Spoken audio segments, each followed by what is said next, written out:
एक ऐसा बैट्समैन जिसको विराट कोहली के साथ कंपेयर किया जाता है। बाबर आजम पाकिस्तान की हिस्ट्री के सबसे ग्रेटेस्ट बैट्समैन है। Babar is definitely in the top 3, top 4 best batters in the world.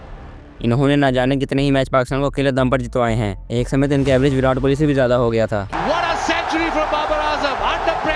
लेकिन कैसे आज पाकिस्तान के लोग बाबर आजम को किंग कहने की बजाय से बाबर कहने लगे हैं। कैसे बाबर आजम ने अपनी रेपुटेशन लॉस्ट कर दी है। कैसे आज पाकिस्तान के पुराने खिलाड़ी बाबर आजम के दुश्मन बन गए हैं और 24 घंटे इनकी बुराइयां करते रहते हैं।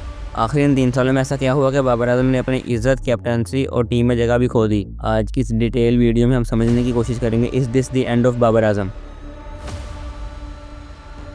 इस कहानी की शुरुआत होती है 31 मई 2015 को, जब बाबर आजम ने अपना ओडीआई डेब्यू जिम्बाब्वे के खिलाफ किया। अपने इस डेब्यू मैच में बाबर आजम 59 बॉल में 52 रन की सोल्ड इनिंग्स खेलते हैं। इतने अच्छे डेब्यू के चलते अगले महीने इनका T20 डेब्यू और 2017 में इनका टेस्ट डेब्यू भी हो गया। अब अगर आप बाबर आजम के 2017 के स्टैट्स देखेंगे तो वो इतने अच्छे थे कि इन्होंने 18 ओडीआई मैचेस में 872 रन बनाए थे और बाबर आजम का एवरेज 68 प्लस का था। बाबर आजम ने बस इस साल में ही 4 सेंचुरियां मार दी थी और सिर्फ ओडीआई में नहीं बल्कि T20 के अंदर भी 10 इनिंग्स के अंदर बाबर आजम ने 352 रन बनाए थे विद द एवरेज ऑफ 39.42। लेकिन ये तो बस शुरुआत थी। 2018 में बाबर आजम ने 7 T20 मैचेस में 563 रन बना दिए थे। इस साल बाबर आजम की T20 एवरेज 62 प्लस की थी और ओडीआई एवरेज भी 60 प्लस की थी। साथ ही बाबर आजम ने 8 टेस्ट मैचेस के अंदर 616 रन बनाए थे विद द एवरेज ऑफ 56। इन 2 सालों में बाबर आजम का इतना राइज हुआ कि लोग बाबर आजम को विराट कोहली के साथ कंपेयर करने लग गए। इसके बाद आया 2019। देखिए 2019 बहुत इंपॉर्टेंट साल था क्योंकि इस साल ओडीआई वर्ल्ड कप भी होने वाला था और इससे पहले आज तक बाबर आजम ने कभी कोई ओडीआई वर्ल्ड कप नहीं खेला था।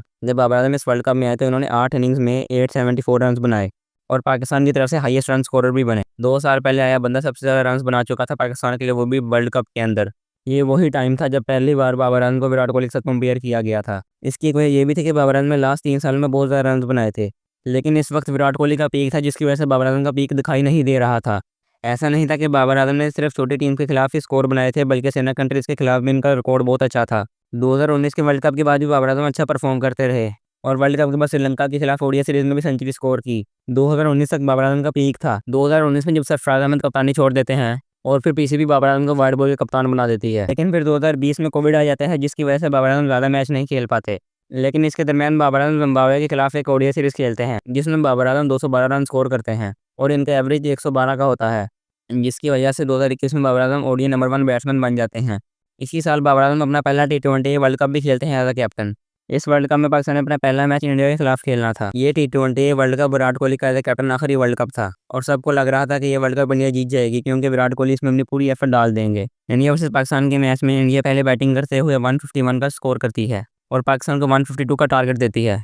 पाकिस्तान ये मैच बहुत आसानी से 10 विकेट के साथ जीत जाता है, जबकि बाबर आजम इस मैच में 68 रन की नॉट आउट बारी खेलते हैं। इस पूरे टूर्नामेंट में बाबर आजम बहुत अच्छा परफॉर्म करते हैं और 6 मैचों में से 5 में 50 स्कोर करते हैं। पाकिस्तान इस वर्ल्ड कप में अपने ग्रुप स्टेजेस के सारे मैचेस जीता है, लेकिन फिर पाकिस्तान ऑस्ट्रेलिया से सेमीफाइनल में हार जाती है। इस वक्त लोग बाबर आजम को सपोर्ट करते हैं क्योंकि ये बाबर आजम का पहला T20 वर्ल्ड कप था और बाबर आजम इस टूर्नामेंट के हाईएस्ट स्कोरर भी थे। T20 क्रिकेट में अपनी अच्छी परफॉर्मेंस की वजह से बाबर आजम T20 के नंबर 1 बैट्समैन भी बन जाते हैं। इन दिनों बाबर आजम अपनी प्राइम में थे और विराट कोहली का डाउनफॉल चल रहा था, जिसकी वजह से सब लोग ही बाबर आजम को वर्ल्ड क्रिकेट का नया किंग कहने लगे थे। 2022 बाबर आजम के कैरियर का सबसे अच्छा साल था। इस साल बाबर आजम तीनों फॉर्मेट में डोमिनेट करते हैं। इस साल लोग बाबर आजम को टेस्ट क्रिकेट में भी मानने लगे थे, जिसकी एक वजह बाबर आजम की ऑस्ट्रेलिया के खिलाफ खेली गई वो इनिंग्स थी जिसने वर्ल्ड क्रिकेट को हैरान कर दिया था। इस साल पाकिस्तान ऑस्ट्रेलिया के साथ रेड बॉल और व्हाइट बॉल सीरीज दोनों खेलती है। टेस्ट सीरीज के एक मैच में ऑस्ट्रेलिया पहले बैटिंग करते हुए 556 रन स्कोर करती है और पाकिस्तान को 148 पर ऑल आउट कर देती है। अपनी दूसरी इनिंग ऑस्ट्रेलिया 98 के स्कोर पर डिक्लेयर कर देती है और पाकिस्तान को 506 रन का टारगेट देती है।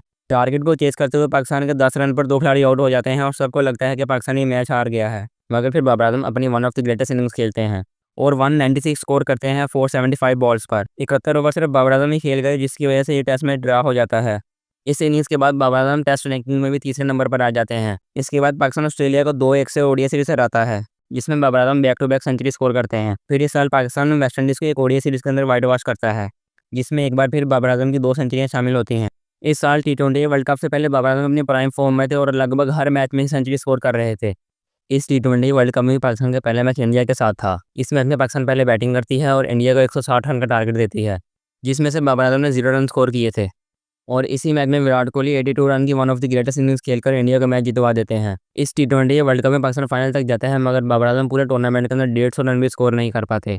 जिसकी वजह से लोग बाबर आजम को ट्रोल करने लग जाते हैं। 2023 के एशिया कप के पहले मैच के अंदर बाबर आजम 151 रन स्कोर करते हैं और सबको लग रहा था कि बाबर आजम अपनी फॉर्म में वापस आ गए हैं, मगर इसके बाद बाबर आजम पूरे टूर्नामेंट के अंदर इंडिया, श्रीलंका और बांग्लादेश के खिलाफ एक 50 भी स्कोर नहीं करते और पाकिस्तान सुपर 4 में ही बाहर हो जाता है। फिर 2023 के वर्ल्ड कप में, जिसमें पाकिस्तान ग्रुप स्टेज में ही एग्जिट हो जाता है, बाबर आजम सिर्फ 320 रन स्कोर करते हैं, जबकि दूसरी तरफ विराट कोहली अपने फॉर्म में वापस आ गए थे और विराट कोहली इस टूर्नामेंट में 765 रन स्कोर करते हैं। इस साल बाबर आजम की सिर्फ एक ही बड़ी इनिंग्स थी, वो भी नेपाल के खिलाफ, जिसकी वजह से लोग बाबर आजम को जिम्बाब्वे के नाम से ट्रोल करना शुरू कर देते हैं। यानी बाबर बस छोटे टीम के खिलाफ ही परफॉर्म करता है। बाबर आजम अपनी बुरी परफॉर्मेंस की वजह से 2023 के वर्ल्ड कप के बाद कप्तानी छोड़ देते हैं और बाबर आजम के बाद पीसीबी शहीन शाह अफरीदी को कप्तान बना देती है।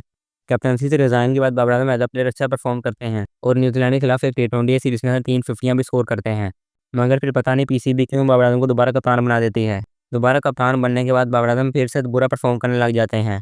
T20 वर्ल्ड कप में पाकिस्तान यूएसए से भी हार जाता है। फैंस इस सब का जिम्मेदार बाबर आजम को बनाते हैं, क्योंकि अब बाबर आजम के साथ साथ पाकिस्तान की क्रिकेट टीम भी नीचे जा रही थी। पाकिस्तान के पुराने खिलाड़ी शुएब अख्तर, मोहम्मद आमिर, अहमद शहजाद सब बाबर आजम को बुरा कहने लगते हैं। पूरी क्रिकेट को तबाह कर दिया, तो ये स्टैट कौन से किंग के हैं, मुझे ये बताएं। शुएब अख्तर बाबर आजम को यहाँ तक भी कह देते हैं कि बाबर आजम शुरू से ही फ्रॉड हैं। तुम्हारा थॉट प्रोसेस ही गलत है, तुम शुरू से फ्रॉड हो। इन सब बातों का बाबर आजम पर बहुत बुरा असर होता है और बाबर आजम T20 टीम से भी ड्रॉप हो जाते हैं। इसके बाद बाबर आजम चैंपियन ट्रॉफी में भी अच्छा परफॉर्म नहीं कर पाते, जिसके चलते बाबर आजम को बहुत सारी ट्रोलिंग बर्दाश्त करना पड़ती है। बाबर आजम ने अपनी आखिरी इंटरनेशनल सेंचुरी 73 इनिंग्स पहले बनाई थी, जो कि नेपाल के खिलाफ थी। इस सेंचुरी के बाद आज तक बाबर आजम ने कोई सेंचुरी स्कोर नहीं की। कल तक जो लोग बाबर आजम को किंग कह रहे थे, आज वही लोग बाबर आजम को जिम्बाब्वे के नाम से बुलाते हैं।